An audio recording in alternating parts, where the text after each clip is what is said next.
Hey, stop. If you're planning to purchase an EV or if you already have one, this video is going to be very important for you because here I am providing you 5 important checklists which EV owners or EV enthusiastic should know it. So without wasting any more time, let's get started. Hey boss, welcome to EV Bharat, the world of India EVs. Have you ever wondered why your house goes pitch black or sometimes blurry when you turn on your AC, geyser, and washing machine or electric motor together? Now, let's think you're adding an electric vehicle to this mix, which is going to be very worse for your home, and your home is just not ready for this. Your current wiring is not ready for this. So, this was my first point out of my 5 pointer checklist. If you have not watched my first pointer video, please go ahead and click the link below, which might help you to learn more about this. Now, without wasting much time, we Hey, here is a small surprise for you. If I reach 100 subscribers on YouTube and 500 followers on Instagram, I started working with a couple of showrooms now. I'll share you top 3 sellings vehicles best quotation. Now you can take this and bargain at your nearest showroom to get the best deal. Comment down below what car best quote you're looking for. And please subscribe and follow to reach my target. Thank you. the second point out of our 5 pointer checklist, the tariff slabs, or we call it as a bucket analogy. Most of the people think 1 unit of electricity costs the same when we are using first unit and 500 unit. But in countries like India, it is not true. The government or the grid awards you if you use low and it punishes you if you use more. Now imagine your monthly electricity usage as a bucket. Government wants to keep the basic electricity cheap for the low usage people. Now, the first 100 units are billed at a lifeline rate, maybe 3 rupees per unit. Once those are full, the middle section like 1012 300 units are little bit costly, like 6 rupees per unit. Now, if you crosses more than that, it can be around 11 to 12 rupees per unit. Now, your home appliances like TV, fridge, washing machine are already filling up your the first and second, the middle buckets. Now, where is your EV sitting at?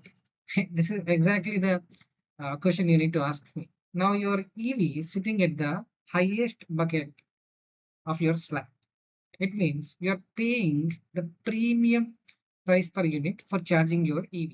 Most of if you want to know what are my charges per each tax slabs based on my city, based on my state, now I'm giving you here or here a reference where to check it. Now, if you flick back your electricity bill, there it mentioned clearly slab-wise prices. Now, what is the solution for this? Now, solution for this, I'll cover the solution, the complete solution in my third point. If you want, the third point is time of the day tariffs. The happy hour, just like our restaurant, um, our grids are also giving the happy hour. So what if I told you that charging your EV at 3 p.m. could cost you double what it costs you at 3 a.m. The electricity grid has a happy hour. So just like your restaurant. So if you aren't scheduling your charge, you are essentially leaving free money on the table every single night. Now, the demand of electricity in India isn't flat. The peak in the evening when everyone turn on their lights, ACs, putting a massive strain on the transformers. To solve this, many companies have introduced time of the day billing. So they want to incentive if you use the power when the rest of the city is asleep. So if you check your bill, there is a section called TOD, the charges or off-peak rates. You might find a gold mine by using your car's mobile app or the charges settings to charge until a window like 11 to 6 a.m. if this is the happy hour based on your city or the state. You can bypass the peak hour surcharge. So in a city like Mumbai, for example, instead of paying a daytime rate of 12 rupees per unit, if you charge your EV on these golden hours, the average cost of unit will drastically come down from 12 to 5.50 rupees.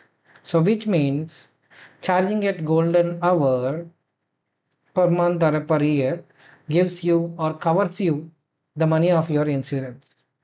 If you want to know the golden hours for your city, comment down your city name and I'll get back to you with the details. The fourth point is single phase versus three phase. Now, you wouldn't try to race a Ferrari on on mud roads or on a narrow roads, right?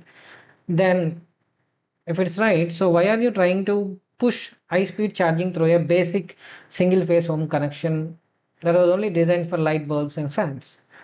Now, let's deep dive into this. The physical way the power enters into your home either through a single phase or a three-phase connection, right? Now, it works fine for most of the things, but it has a limit on how much traffic um, the current can pass us through at once. If you want to use a luxury uh, 7.2 kilowatt charger or 11 kilowatt wall box charger that can use your car in 6 to 8 hours, a three-phase connection is a non-negotiable requirement. You can find these details on your e-bill, like what phase you are in. I'll give you a reference image here, whether you are having a single phase connection or a three phase connection. If you have only one phase, you will be restricted to a 3.3 kilowatt charger. Now the charging time it ranges anywhere between 12 to 15 hours based on our modern battery technologies.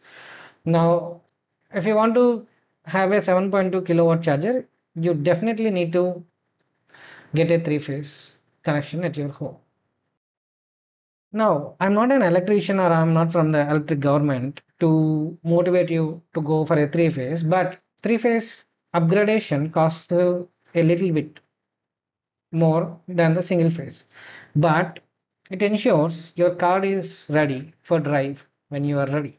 Please comment down below how much kilowatt charger you're interested in. Now let's talk about the fifth and final point in our checklist, which is special EV tariff. Stop letting your car hunger ruin your home electricity budget.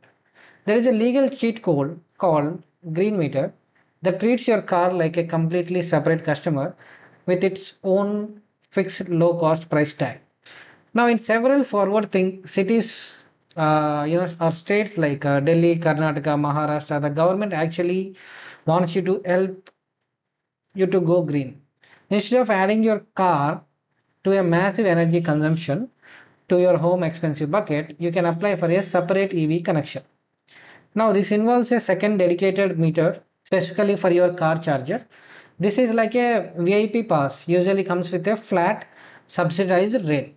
For instance, the Delhi, if you use a separate green meter, it can be the cost of charging per unit, it can be around 4.5 rupees. It doesn't matter if you use 50 units or 500 units, the cost is going to be the steady and same. Now, I mean per unit, it's going to be the steady and same. Now, it doesn't push your main house bill into scary high tax brackets. While it does require a bit more effort to install the second meter, but if you are driving anywhere between 1000 to 1500 kilometer per month, this separate meter is the single best way to maximize your EV savings and sleep peacefully while charging. Specifically, thanks for watching my video. Your motivation makes me do more quality content videos like this.